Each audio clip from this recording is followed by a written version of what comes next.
Mes chers compatriotes, ensemble, cette année, nous avons prouvé qu'impossible n'était pas français.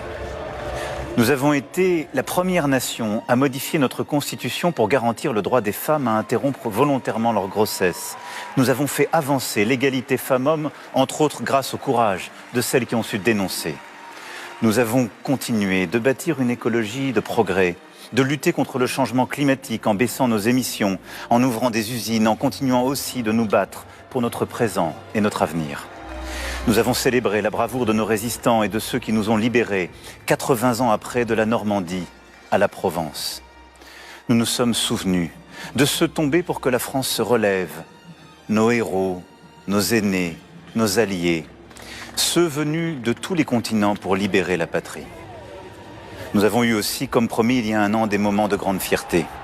D'abord, nous avons organisé cet été des Jeux olympiques et paralympiques aussitôt entrés dans l'histoire, entrés dans nos mémoires et dans nos cœurs, qui ont fait vibrer un pays uni, de Saint-Denis à Tahiti, et ont montré une France pleine d'audace, de panache, follement libre. Une France qui rayonne avec ses exploits sportifs, ses émotions, sa générosité. Une ville de Paris magnifiée. Nos Jeux olympiques et paralympiques, oui, sont et resteront un moment inoubliable de la vie de la nation. En ce mois de décembre 2024, comme nous l'avions promis, nous avons rendu au culte et rouvert au public Notre-Dame de Paris. 5 ans après l'incendie de 2019, Notre-Dame rebâtie demeure le symbole de notre volonté française. Des milliers de compagnons, d'artisans, de femmes et d'hommes ont rebâti la cathédrale jour après jour pendant ces 5 années. Elle a été rendue à tous et le monde entier a pu admirer ce travail. Demain, sachons garder le meilleur de ce que nous avons été durant cette année 2024, unis, déterminés, solidaires, et face à chacune des grandes épreuves, face à ce que tant et tant disaient impossible, nous avons réussi parce que nous avons été ensemble. Unis, déterminés et solidaires. Nous l'avons aussi été face aux épreuves et aux drames de 2024. Les catastrophes climatiques, la crise que traversent encore aujourd'hui nos agriculteurs, que nous continuerons de protéger et de soutenir, les tensions dans plusieurs de nos territoires et le ralentissement économique mondial. Ensemble, nous sommes aujourd'hui aux côtés des habitants de Mayotte, auxquels nous pensons avec émotion et fraternité. Et nous sommes et serons bien entendu aux côtés de l'ensemble de nos territoires d'outre-mer, depuis les Antilles jusqu'à la Nouvelle-Calédonie qui a tant souffert ces derniers mois. Nous sommes aussi confrontés à l'instabilité politique. Elle n'est pas propre à la France. Nous le voyons aussi chez nos amis allemands qui viennent de dissoudre leur assemblée. Mais cela nous inquiète légitimement. Je dois bien reconnaître ce soir que la dissolution a apporté pour le moment davantage de division à l'Assemblée que de solutions pour les Français. Si j'ai décidé de dissoudre, c'était pour vous redonner la parole, pour retrouver de la clarté et éviter l'immobilisme qui menaçait. Mais la lucidité et l'humilité commandent de reconnaître qu'à cette heure, cette décision a produit plus d'instabilité que de sérénité, et j'en prends toute ma part. L'Assemblée actuelle représente néanmoins le pays, dans sa diversité, et donc aussi dans ses divisions. Elle est pleinement légitime, et dans cette configuration inédite mais démocratique, elle doit savoir dégager des majorités, comme le font d'ailleurs les parlements des grandes démocraties, et notre gouvernement doit pouvoir tenir un chemin de compromis pour agir. Je remercie ici Michel Barnier, qui après Elisabeth Borne et Gabriel Attal, s'est engagé avec sincérité, et j'adresse tous mes vœux à François Bayrou et à son gouvernement. Je souhaite que l'année qui s'ouvre soit celle du ressaisissement collectif, qu'elle permette la stabilité, les bons compromis pour prendre les bonnes décisions au service des Français. Car nous ne pouvons pas nous permettre d'attendre. L'année 2025 doit être une année d'action, une année utile pour vous et pour vous permettre de vivre mieux. Le pouvoir d'achat, le travail, la sécurité, la justice, aider aussi nos élus et nos associations. Pour tout cela, il est nécessaire d'adopter un budget. Nous pouvons rendre la vie meilleure en nous mettant d'accord sur quelques sujets simples. Faciliter la vie de tous ceux qui travaillent dur, améliorer la sécurité au quotidien, juger plus vite, et permettre à chaque famille d'avoir accès à la meilleure instruction pour ses enfants, à la santé et aux services publics de base. À nous de le faire donc. L'année 2025 doit aussi être une année d'unité, de responsabilité, pour bâtir une France plus forte, plus indépendante face au dérèglement du monde. Les guerres en Ukraine et au Proche-Orient ne sont pas des conflits lointains. Elles nous concernent directement et menacent notre sécurité, notre unité, notre économie.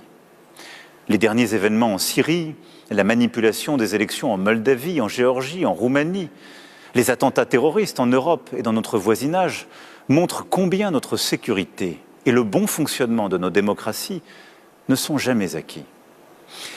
C'est pourquoi l'Europe ne peut plus déléguer à d'autres puissances sa sécurité et sa défense. En 2025, la France devra continuer d'investir pour son réarmement militaire, pour garantir notre souveraineté, la protection de nos intérêts et la sécurité de nos compatriotes. Et l'Europe devra quant à elle accélérer pour prendre en main sa défense, sa sécurité, ses frontières. C'est ce pourquoi je me bats depuis tant d'années et ce que nous avons commencé à bâtir avec nos partenaires européens et que nous poursuivrons. Nous devons lucidement voir que le monde avance plus vite et bouscule nombre de nos certitudes. Ce que nous tenions pour acquis ne l'est plus. Et il n'y aura pas de prospérité sans sécurité. Et la France, par sa puissance diplomatique et militaire, à cet égard, a toujours un rôle à jouer. Pour que nos enfants vivent mieux que nous, il faut aussi que s'inventent en France et en Europe les technologies et les entreprises qui façonneront le monde de demain, notre avenir, notre croissance.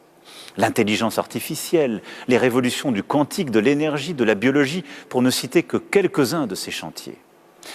Les Européens doivent en finir avec la naïveté.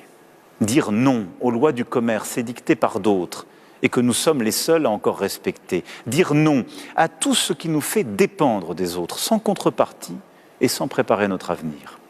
À l'inverse, il nous faut le réveil européen, réveil scientifique, intellectuel, technologique, industriel, réveil agricole, énergétique et écologique. Il faut pour cela aller plus vite, prendre nos décisions plus rapidement, plus fortement en européen, simplifier nos règles pour nos compatriotes comme nos entreprises et investir davantage. Cela suppose une France qui continue d'être attractive, qui travaille et innove plus, qui continue de créer des emplois et qui assure sa croissance en tenant ses finances. J'y veillerai. Depuis 7 ans, nous avons réussi à résister aux pires crises, tout en baissant le chômage, tout en réindustrialisant et en attirant les inventions du monde entier. Nous avons de nouveau prouvé cette année notre capacité à tenir notre rang dans des secteurs d'avenir avec, par exemple, le lancement d'Ariane 6 ou le raccordement du nouveau réacteur nucléaire de Flamanville. Là se bâtit notre indépendance et nous devons rester forts et crédibles au cœur d'une Europe qui doit accélérer.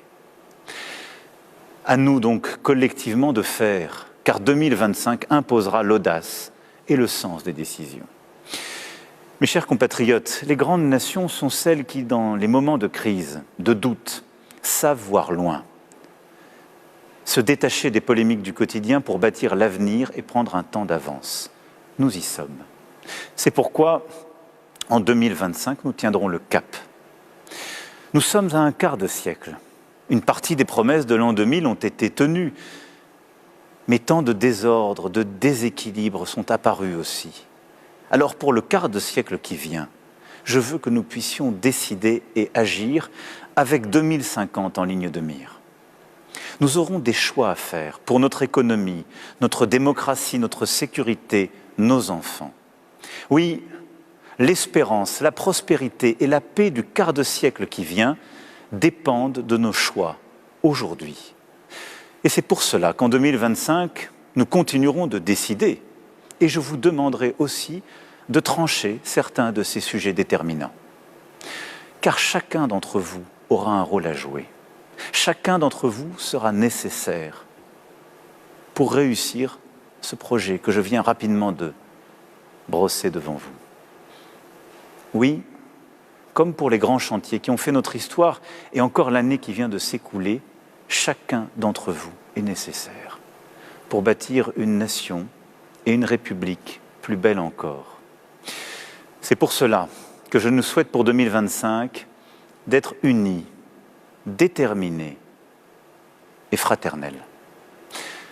Très belle, très heureuse année 2025 à vous et à vos proches.